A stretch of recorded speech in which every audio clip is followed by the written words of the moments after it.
ओम शांति। आज 5 अप्रैल 2023 आज की साकार मुरली के अनमोल मधुर महावाक्य हैं। बाबा कहते, मीठे मीठे बच्चे औरों को समझाने की सर्विस करते रहो। ज्ञान धन का दान करो तो अपार खुशी रहेगी, सर्व की आशीर्वाद मिलेगी, बाप की याद भूलेगी नहीं। प्रश्न है, बाप तुम बच्चों को रूहानी ड्रिल क्यों सिखलाते हैं? उत्तर है, बाबा कहते, पहलवान बनाने के लिए। जितना तुम बाप की याद में रहते हो, पढ़ाई पर ध्यान देते हो, उतना तुम्हारे में ताकत आती जाती है। इसी बल से तुम माया पर विजय प्राप्त कर लेते हो। तुम कोई स्थूल हथियार आदि नहीं चलाते, स्वदर्शन चक्र से माया का गला काटते हो। यह है अहिंसक युद्ध।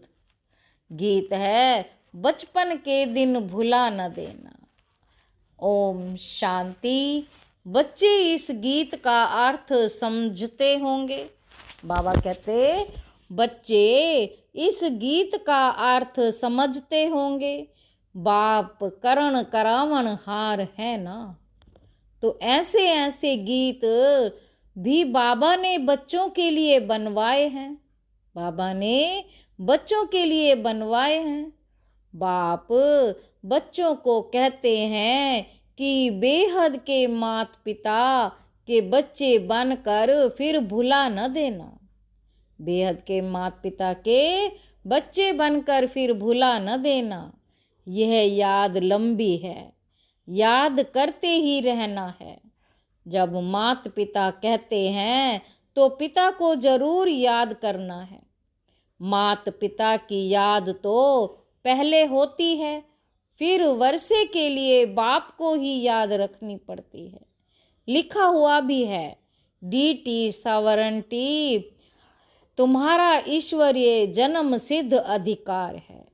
परम पिता परमात्मा है, विश्व का रचता, तो जरूर स्वर्ग नई दुनिया ही रचेंगे।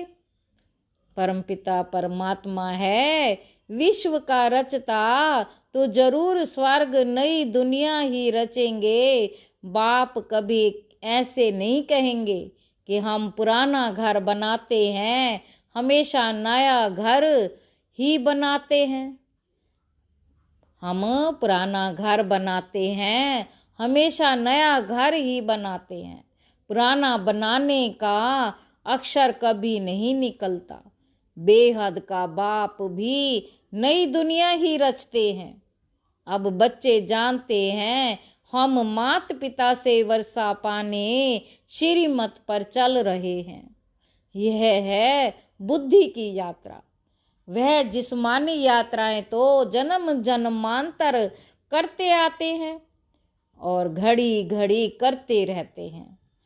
ये रूहानी यात्रा एक ही बार होती है, तो यात्री पांडे को कभी भूल नहीं सकते, अथवा बच्चे माता पिता को कभी भूल नहीं सकते। तुम हो पांडव सेना। बाबा कहते, तुम हो पांडव सेना, सुप्रीम पांडा है शिव बाबा। तुम हो उनके बच्चे। बद्रीनाथ व अमरनाथ पर जाते हैं तो बुद्धि में यात्रा ही याद रहती है। जैसे विलायत से लौटते हैं तो फिर अपना बर्थ पैलेस ही याद रहता है। खुशी होती है कि हम घर जाते हैं। तुम बच्चे भी जानते हो, अपने बेहद घर स्वीट होम में हम जाते हैं। विक्रमाजीत जरूर बनना है, ये बाप ही आकर सिखलाते हैं। बाबा कहते हैं, सिवाय याद व योग के तुम्हारे विकर्म विनाश हो नहीं सकते। सिवाय याद व योग के तुम्हारे विकर्म विनाश हो ही नहीं सकते। योग की महिमा बहुत है, प्राचीन भारत का योग गाया हुआ है। पुराने ते पुराना सतयुग है नई दुनिया। तो इस समय पुरानी दुनिया में पुराना योग सिखलाते हैं। बाबा कहते योग की महिमा बहुत है, बाप ये योग सिखला कर जाते हैं, फिर भक्ति मार्ग शुरू होगा। तुम कहेंगे प्राचीन योग मनुष्य को कभी सिखला ना सके, मनुष्य को कभी सिखला ना सके, और सभी अनेक प्रकार के योग मनुष्य को सिखाते हैं। अब तुम बच्चे जानते हो सभी का सच्चा सच्चा बाप एक है और सबकी माँ जगदम्बा है। यूं तो फादर सबको कहते रहते हैं, म्युनिसिपालिटी के चेयरमैन को भी फादर कहते हैं। ऐसे तो फिर बहुत हो जाते हैं। गॉड फादर एक ही है, वह है रचता। बाबा कहते गॉड फादर एक ही है, वह है रचता। सृष्टि भी एक ही है, ऐसे नहीं कि नीचे व ऊपर कोई सृष्टि है। ऐसे नहीं कहेंगे कि ऊपर व नीचे कोई सृष्टि है। मनुष्य कितनी कोशिश करते हैं चंद्रमा स्टार्स तरफ जाकर प्लाट खरीद करें, चंद्रमा स्टार्स तरफ जाकर प्लाट खरीद करें।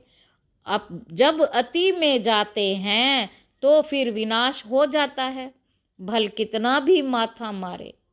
अब बाप कहते हैं लाडले बच्चे बचपन भुला नहीं देना। यहाँ तो पहले बच्चे बनते हैं बाप के, वही बाप फिर शिक्षक भी बनते हैं। वर्षा देने वाला एक ही बाप है। सन्यासियों को तो माता पिता है ही नहीं, सन्यासियों को तो माता पिता है ही नहीं, प्रॉपर्टी मिल नहीं सके। लौकिक बाप से तो सबको वर्षा मिलता है, पारलौकिक बाप एक ही है, उनको कहा जाता है रचता। बाप कहते हैं मैं हूँ मनुष्य सृष्टि का बीज रूप, मेरी महिमा भी करते हैं सत चित आनंद स्वरूप।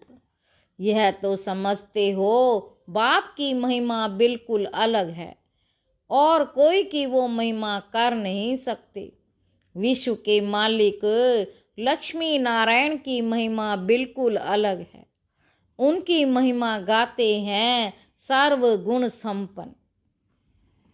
अहिंसा परमो धर्म मर्यादा पुरुषोत्तम, पहले नंबर में स्वर्ग के महाराजा महारानी की महिमा है। वह राज्य ही ऐसा है यथा राजा रानी तथा प्रजा। वहाँ दुख का नाम नहीं रहता, वहाँ दुख का नाम ही नहीं रहता। प्रजा को भी दुख का नाम नहीं। ऐसी दुनिया तो जरूर परम पिता परमात्मा ही रचेंगे, उनको कहा ही जाता है हेवनली गॉड फादर। भल अंग्रेज लोग अक्सर कहते हैं हेवन, परंतु समझते नहीं कि हेवन क्या होता है। भारत ही हेवन था, भारत ही बड़ी भारी महिमा है। तुम्हारा दुश्मन है रावण, तुम्हारा बेहद का राज्य गंवाने वाली ये माया दुश्मन है। आधा कल्प से तुमने राजाई गंवाई है, गंवाते गंवाते तुम बिल्कुल ही कंगाल बन पड़े हो।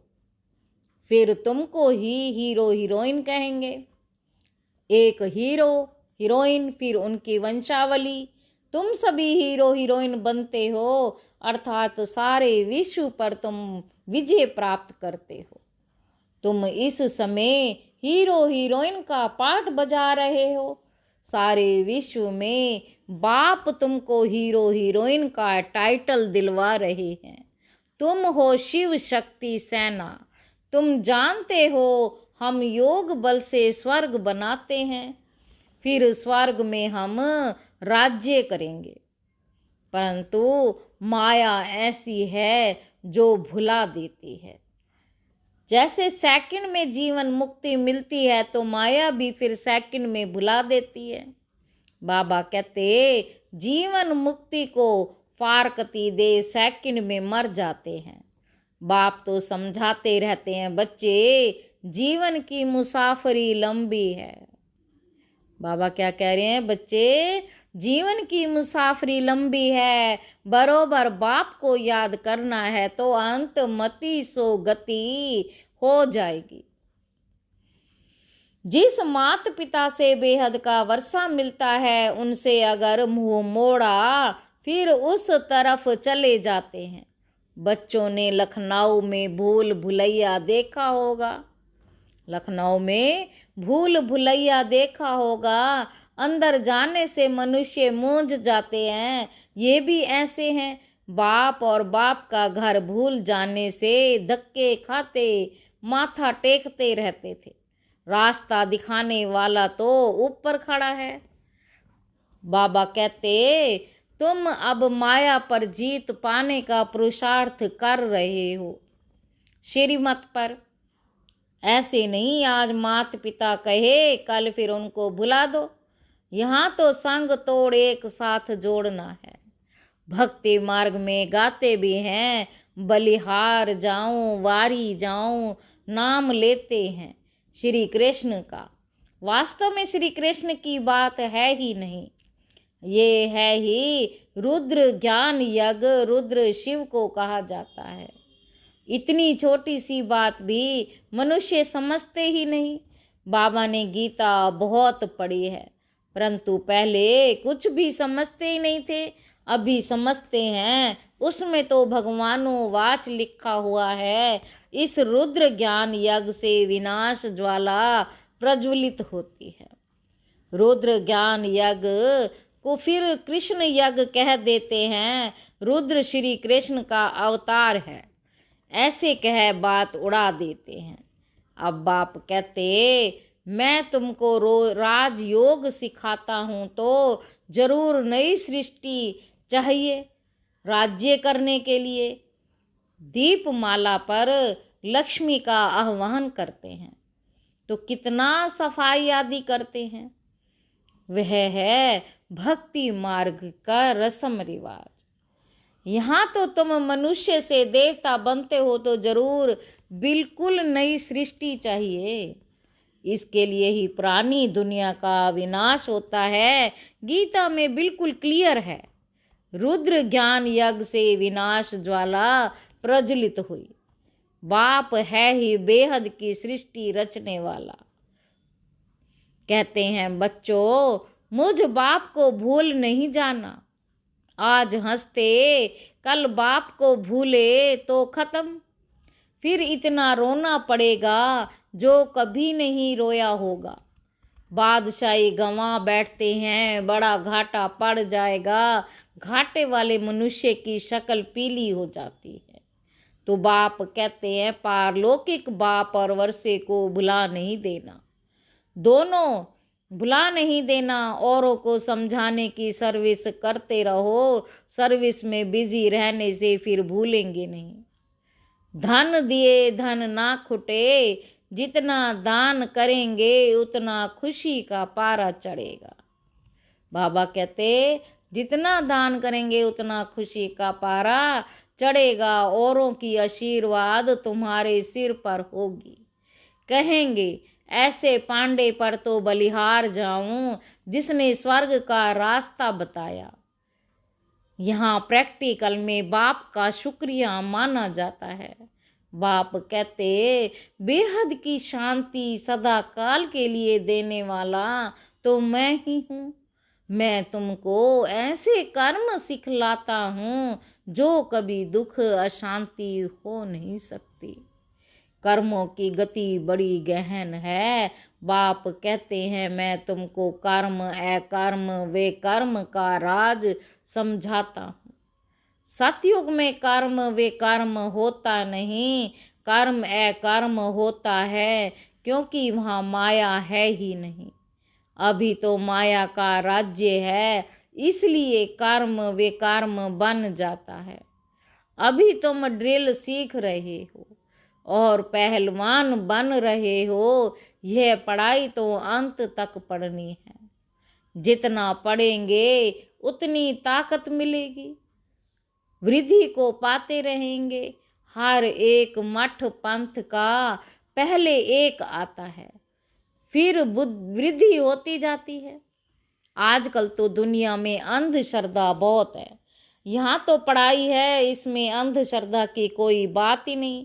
वो लोग एक ही लेक्चर से कितनों को बोधी अथवा क्रिश्चियन बना देते हैं। पादरी लोग भी बहुत लेक्चर करते हैं, फिर ढेर क्रिश्चियन बन जाते हैं। यहाँ वह बात नहीं। यहाँ तो माया से युद्ध करनी है। यहाँ माया से युद्ध करनी है, इसको कहा जाता है युद्ध स्थल। भगवान आकर हिंसा थोड़े ही सिखलाएंगे। कहते हैं अहिंसा का बल चाहिए, परंतु हिंसक मनुष्य कभी अहिंसा सिखला ना सके। अभी तुम बच्चे जानते हो, हम बाप से वर्षा पाने का पूरा पूरा पुरुषार्थ कर रहे हैं। यह राजधानी स्थापन हो रही है। माला को फिराते राम राम कहते रहते हैं। त्रेता अंत तक 16,108 प्रिंस प्रिंसेस हो जाते हैं। इसमें 8 हैं मुख्य। 8 रत्नों की बड़ी महिमा है। मनुष्य थोड़े ही समझते हैं कि इनका राज क्या है। 8 तो पास विद ऑनर होते हैं, बिल्कुल सजा नहीं खाते। बाकी 100 तो थोड़ी बहुत सजा खाते ही हैं। बाप कहते बच्चे थक मत जाना, जो रात के राही हैं। अभी हम रात को क्रॉस कर दिन में जाते हैं। बाबा भी आते हैं संगम पर। आधा कल्प की रात पूरी होती है, बाप आते हैं। इसलिए ही शिवरात्रि कहते हैं। शिव बाबा की जन्म पत्री और कोई बता ना सके सिवाय तुम्हारे। ब्रह्मा की रात और ब्रह्मा का दिन बेहद का गाया हुआ है। घोर अंधियारे से घोर सोजरा होता है।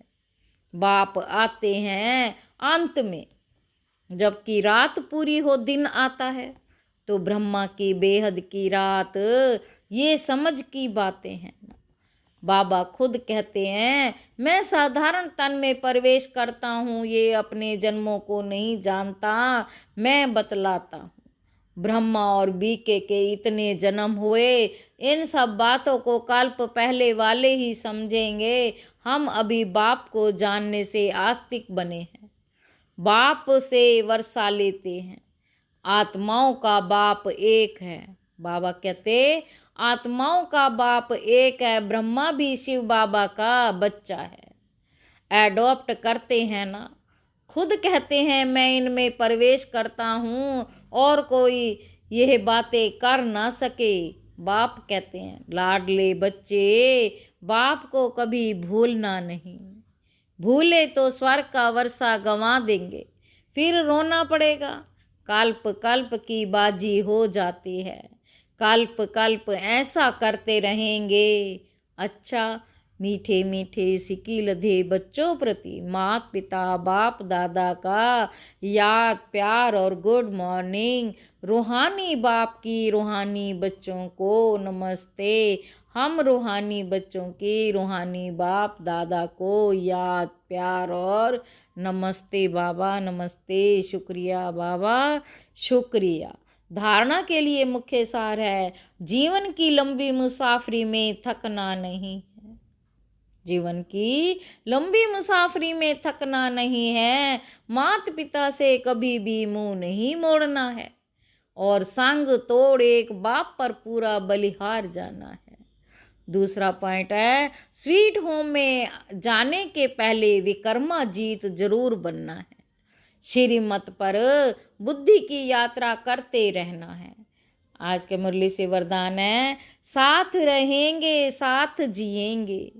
इस वायदे की स्मृति द्वारा कंबाइंड रहने वाले सहज योगी भाव। बाबा आप बच्चों को वायदा है कि साथ रहेंगे साथ जिएंगे साथ चलेंगे। इस वायदे की को स्मृति में रख बाप और आप कंबाइंड रूप में रहो। बाप और आप कंबाइंड रूप में रहो तो इस स्वरूप को ही सहज योगी कहा जाता है। योग लगाने वाले नहीं, लेकिन सदा कंबाइंड अर्थात साथ रहने वाले। ऐसा साथ रहने वाले ही निरंतर योगी, सदा सहयोगी, उड़ती कला में जाने वाले फरिश्ता स्वरूप बनते हैं। आज का स्लोगन है, क्वेश्चन मार्क का टेढ़ा रास्ता लेने की बजाय कल्याण की बिंदी लगाना ही कल्याणकारी बनना है। क्वेश्चन मार्क का टेढ़ा रास्ता लेने की बजाय कल्याण की बिंदी लगाना ही कल्याणकारी बनना है। अच्छा, ओम शांति।